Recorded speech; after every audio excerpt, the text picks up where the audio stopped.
Halo, salam Pancasila. Pada kesempatan kali ini, kita bertemu kembali dalam pembelajaran daring PPKN bersama dengan Ibu. Pertemuan ini akan melanjutkan materi sebelumnya di bab 2 mengenai norma dan keadilan.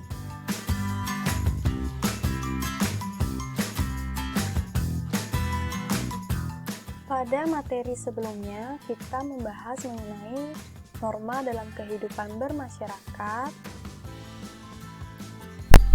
Kemudian,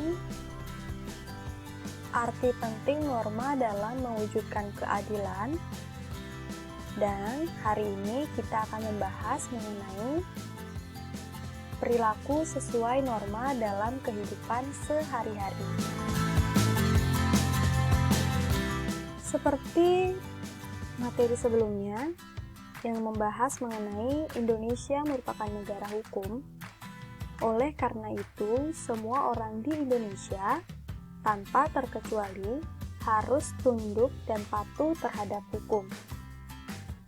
Sikap patuh terhadap norma-norma yang berlaku bukan lahir karena sebuah paksaan, melainkan sikap patuh tersebut haruslah muncul karena adanya kesadaran dari diri sendiri. Kesadaran diri untuk patuh terhadap norma-norma dapat kita biasakan dengan membina sikap dan budaya sebagai berikut. Yang pertama, ada budaya malu. Budaya malu ini adalah sikap yang kita perlihatkan jika kita melanggar sebuah aturan. Saat kita melanggar aturan tersebut, ada rasa malu dalam diri kita bahwa kita telah melanggar aturan yang telah dibuat. Yang kedua, ada budaya bersih, yaitu sikap yang kita tunjukkan terkait kejujuran dan kebersihan baik dalam perkataan maupun perbuatan kita. Dan yang ketiga adalah budaya tertib, yang mana sikap yang kita biasakan untuk diri kita guna tertib dimanapun dan kapanpun kita berada.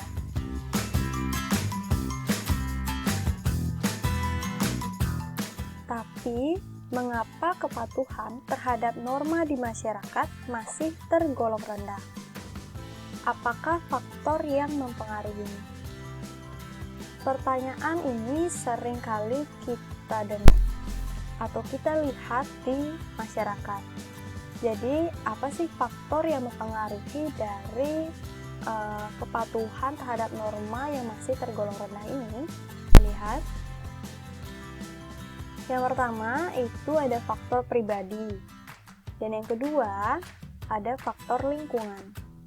Faktor pribadi di sini adalah berkaitan dengan sifat atau karakter di dalam diri kita sendiri yang mana belum memiliki kesadaran untuk taat dan patuh kepada norma atau sebuah aturan. Sedangkan faktor lingkungan adalah pengaruh lingkungan ini baik itu di keluarga maupun masyarakat yang mana seharusnya memberikan dukungan malah tidak memberikan dukungan atas pembentukan kesadaran supaya kita bisa taat kepada norma maupun aturan. Selanjutnya, kita akan membahas dan mempelajari mengenai perilaku yang sesuai norma di dalam lingkungan keluarga. Yang Ibu akan sampaikan adalah beberapa contoh dari sikap kita yang mana sesuai dengan norma di dalam lingkup keluarga. Seperti patuh dan taat kepada orang tua, kemudian mampu menjaga nama baik keluarga, dan menghargai, menyayangi, serta selalu berperilaku baik kepada keluarga. Tidak hanya orang tua, tapi kita juga harus berperilaku baik kepada saudara-saudara kita yang masih dalam lingkup keluarga.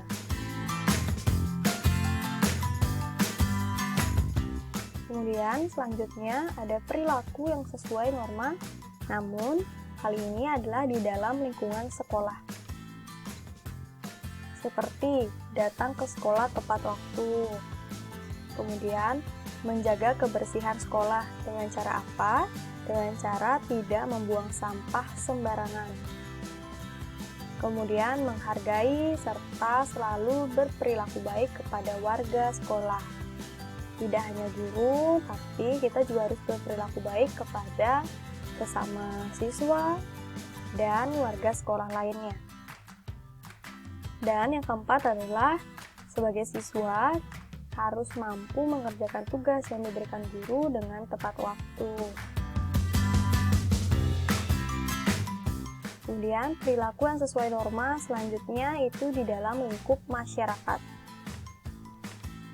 Seperti ikut serta dalam kegiatan kemasyarakatan dan menjaga ketenangan, ketentraman, dan ketertiban di lingkungan masyarakat.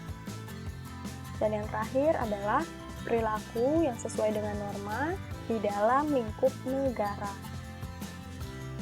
Yang pertama, mematuhi peraturan hukum yang berlaku, yang mana seperti saat berada di jalan, kita harus mentaati aturan-aturan yang ada di sana. Seperti jika kita menggunakan sepeda motor, kita wajib menggunakan helm dan disertai dengan berkas-berkas atau surat-surat yang lengkap. Kemudian saat mengendarai mobil, kita wajib menggunakan seat belt, dan saat menyeberang, kita harus ada di zebra cross, dan lain sebagainya. Kemudian ada tertib dengan membayar pajak. Biasanya ini adalah diperuntukkan untuk orang-orang yang sudah bekerja dan memiliki penghasilan. Kemudian berpartisipasi dalam program pembangunan nasional.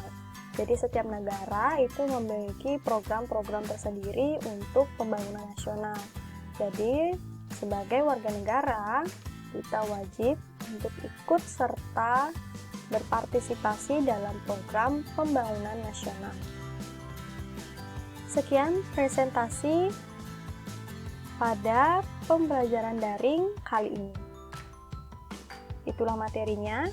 Sampai bertemu pada pembelajaran daring selanjutnya.